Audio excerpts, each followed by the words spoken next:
You fool! Warren is dead.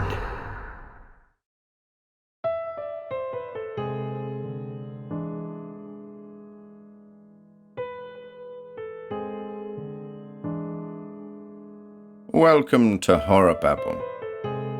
I've got 2 stories lined up for you this week, both by Wallace West, a writer whose tales were often rejected by Weird Tales for being too horrible. The 2 stories are good examples of the themes that earned West his rejections, later published in Magazine of Horror in the 60s. Today's offering is called A Thing of Beauty. The second story will follow on Thursday.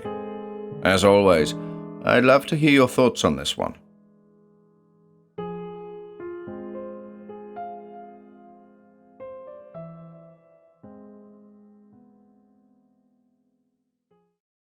A Thing of Beauty by Wallace West.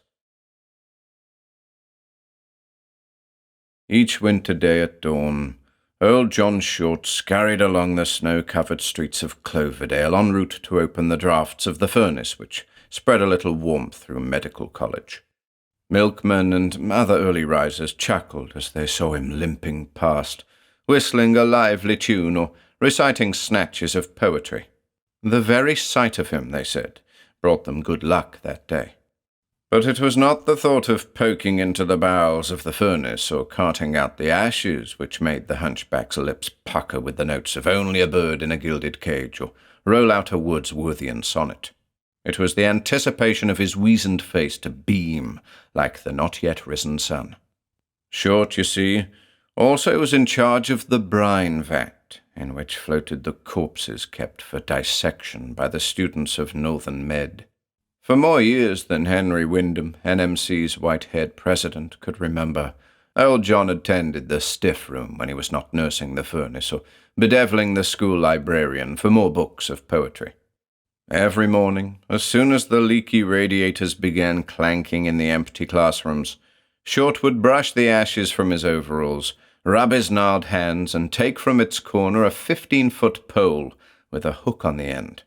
Then he would head for the brine vat, whistling as he went. John's greeting to his charges had once been overheard by a student who had come to school early to make up some back work, but had been forced to seek the furnace room to warm his half-frozen hands and feet. I tell you, I heard him talking to those stiffs just as if they'd been alive, the boy related afterward with a noticeable lack of that sang-froid upon which prospective doctors pride themselves. I was standing by the furnace when I heard him go by, dragging something along the floor. I followed, thinking I'd play a joke on him. He reached the stiff room before I caught up. As he had left the door open, I slipped inside with the idea of setting up a groan which would scare the wits out of him. The student stopped, rolled a cigarette with fingers which shook slightly, lighted it on the 3rd try, and inhaled mightily. "Well, go on, Mooney," suggested one of his cronies. "What happened when you yowled?" "I didn't yowl. You know that gas jet with the evil purple globe which sticks out over the vat? Well, old John was standing so its beams fell directly on his ugly mug. For a long time he just stood there, with his long hairy arms on his crooked hips, laughing fit to kill. But he didn't make a sound. Then he reached out with the long pole and hooked the end of it under the armpit of one of the stiffs." "Ah, cut it," snapped one of Mooney's listeners. "I've just had lunch." Old John pulled the body up to the edge of the vat and turned it round so it faced him. Then he sat down on the edge of the pool and swung his crooked legs back and forth. "Morning, Mike," he said, friendly-like. "Your skin's in the sere and yellow leaf, but it's still nice and firm, ain't it? Can't say I don't take care of you, can you, Mike boy?" "Well?" Mooney's auditors had lost their grins. They pressed closer. "Well, that stiff rolled back and forth in the little waves which John had made, dragging it in. Damned if it didn't seem half alive." "Thought you were pretty fine when you worked in the blacksmith shop, didn't you?" John went on, as if he were talking to an old friend. "Remember how proud you were of your big muscles? Like iron bands, didn't the poet say? Picked me up with one hand and laughed at my crooked back once, remember? Didn't think then you'd be hanged for murder and wind up in a brine vat talking to me, did you, Mike?" The old man seemed to listen as if for an answer, Mooney continued. Then he nodded cheerfully and reached out his pole. Sure, I'll roll you over. Roll you over slow, he said. Course you don't want your face to get any blacker than it already is. Proud of your looks to the last, ain't you, Mike? Just wait till I send you to the dissecting room. John laughed that silent laugh again. Then he flipped the big fellow over like a dead fish and reached for another corpse. What did he say next, Mooney? Someone inquired. I don't know. I felt kind of sick. The air down there always gets me, you know. I went upstairs. After that, the students tried teasing the janitor about his friends in the vat. But they didn't keep it up. For the first time they could remember, Short lost his good humor and snarled at them. From that time on, he kept the stiff room door locked, except when receiving a body or sending one to the operating table. But the youngsters, killing time by telling horror stories between classes, insisted that old John still held his morning conversations, twitting his charges about their fine physiques, jeering at their former intelligence and stations in life, boasting that he, with his broken body, had become their master in the end. Short's idyllic life received a shock on the day that the body of Miss X was delivered to the college, in accordance with the wish found in a scribbled note when police broke into a gas-filled room at the Cloverdale Hotel. Beaming with delight, old John received the corpse from the coroner, trundled it into the basement on a sort of wheelbarrow, and stripped off the winding sheet preparatory to pushing the nude body into his vat. Then he stopped, his mouth forming a great O, his red-rimmed eyes popping. Before him was the most beautiful creature he had ever looked upon, slim, long-limbed and exquisite, lying as if she were only asleep. Miss X seemed to light up the dingy room. John's ugly face was transformed. He ran his calloused fingers through that halo of golden curls and touched the closed eyelids tenderly. Then, as he lifted the rigid figure in his arms and lowered it into the liquid of the vat, he mumbled like a prayer, a snatch from Keats' Ode to a Grecian Urn. Beauty is truth, truth beauty, that is all. You know on earth and all you need to know. After that day, not even the milkman saw John Short. So early in the morning did he skitter from his shack to the college basement. Once there, he did not stop to fire the furnace, but raced to the stiff room. So afraid was he that someone might have stolen his treasure. Forgotten were the other bodies at which he once had mocked. Now he sat for hours, staring down at the half-drowned, changeless Miss X, or straining his little eyes and setting the echoes a-twitter as he read from a precious dog-eared volume of Keats, Shelley, or Coleridge. Old John, born in agony and squalor, raised in filth and degradation, and living to be the hideous laughing-stock of all men, at long last had found something which, to his clouded mind, seemed ageless and beautiful. Oh, if I had been straight and strong and young, I might have found you before you stuffed those cracks in the windows and turned on the gas. I might have saved you from this, he would moan after he had turned the body on its back. Dead women float face downward, while men lie with their dead eyes glaring at the sky. Yet if I had not been what I am, I might never have found you.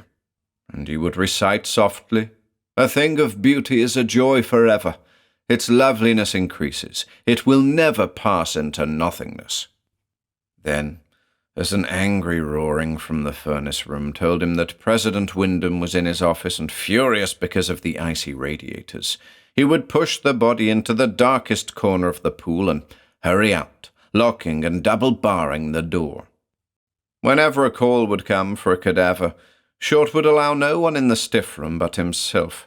Tugging and splashing at the edge of the vat, he would somehow manage to drag out one of his neglected charges. Then he would appear at the door, panting and chuckling, to turn over the body to the student who had been sent for it. The janitor's moodiness and neglect of his duties could not fail to come to the attention of President Wyndham. "Poor Short is getting feeble," sighed that rather elderly man. "We'll hire an assistant to do the heavy work." And so a weak-chinned Swedish lad was installed in the furnace room, and the radiators whistled as they had not done in years. The newcomer lived in constant dread of old John, despite Wyndham's assurances. When not actually at work on the fires, he could always be seen, no matter how cold the weather, standing outside the basement door and casting frightened glances over his shoulder.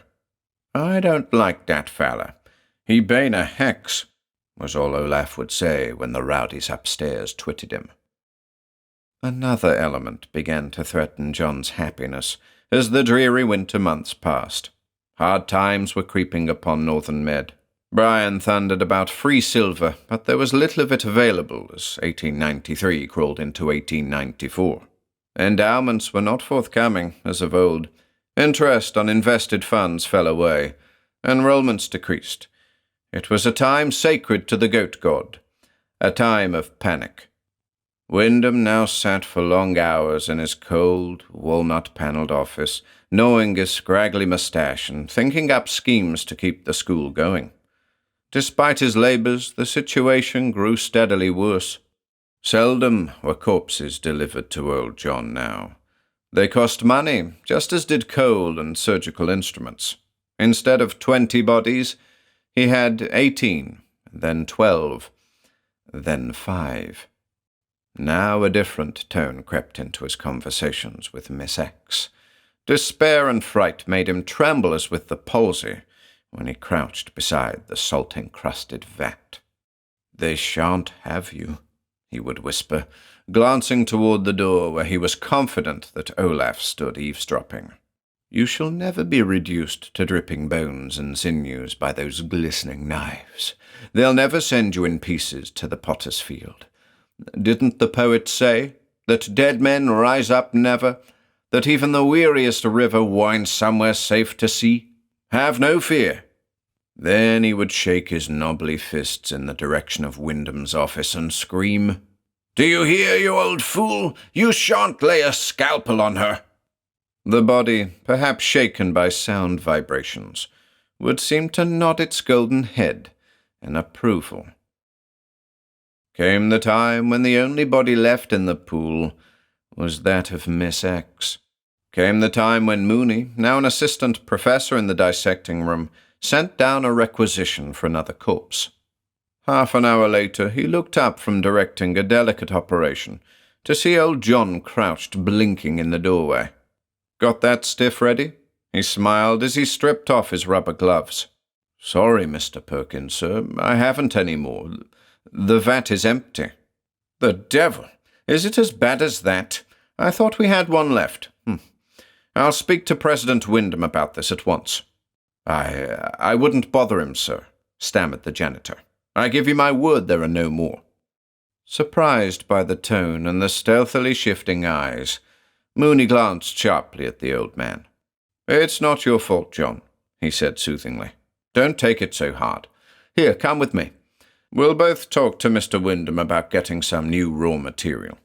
He started out the door. Wait! The janitor gripped his arm, unmindful of the staring students. "Don't do anything yet. Perhaps I was mistaken. I forgot. I think there's one stiff left. It's badly mutilated.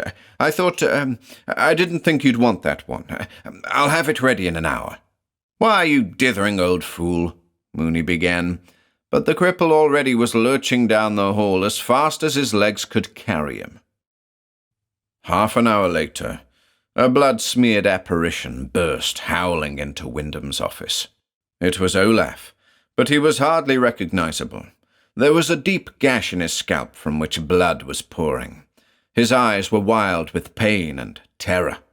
"Ow, Mr. Wyndham," he gabbled as he clung to the president's desk. "Something bane hit me. I lean over firebox. I poke furnace, then—" He slumped to the floor. "Perkins!" Wyndham shouted through the operating room door. Mooney came running. As they bound up the jagged wound, suspicions gripped the young doctor. He repeated his conversation with Short. "But that's nonsense," snapped Wyndham as he washed Olaf's blood off his hands. "There is another body down there. I ran across the requisition just this morning. Here it is, on my desk. On September 1st of last year, we accepted the body of a Miss X from the coroner. Short could have had nothing to do with this. Something must have fallen off the furnace and struck Olaf on the head. This boy will be coming round in a minute. Then we'll go down and make old John let us look in the vat. You stay here and care for him, Mooney said tensely. I'll talk to John. He ran downstairs and shouted for the janitor. There was no answer. The furnace room was deserted. John, he called, rattling the locked door of the vat room. Open the door at once. Wyndham's orders. The old fool is angry because I wouldn't believe him, Mooney grunted when there was no reply. I suppose he's gone home in a huff. He returned to the furnace room and bellowed up the speaking tube. Break down the door. The command came rasping down to him. There's going to be no mystery around this college. I'll be with you in a second. The president found the professor, heavy shovel in hand, standing puzzled just inside the wreckage of the stiff room entrance. That's funny, sir, the young man stammered as he felt the other's hand on his shoulder. What on earth could have induced old John to say the vat was empty? There are 2 bodies floating in it.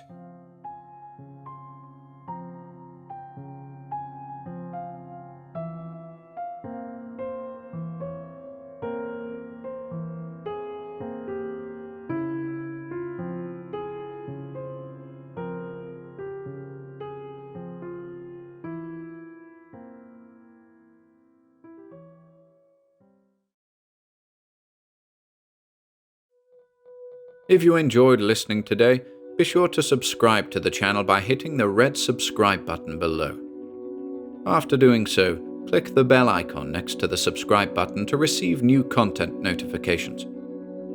If you'd like to support our work and receive exclusive perks, consider becoming a channel member by clicking the join button below. To support us in other ways, see the video description for links to our Bandcamp and Patreon pages, and further information relating to our releases on Audible, iTunes, and Spotify.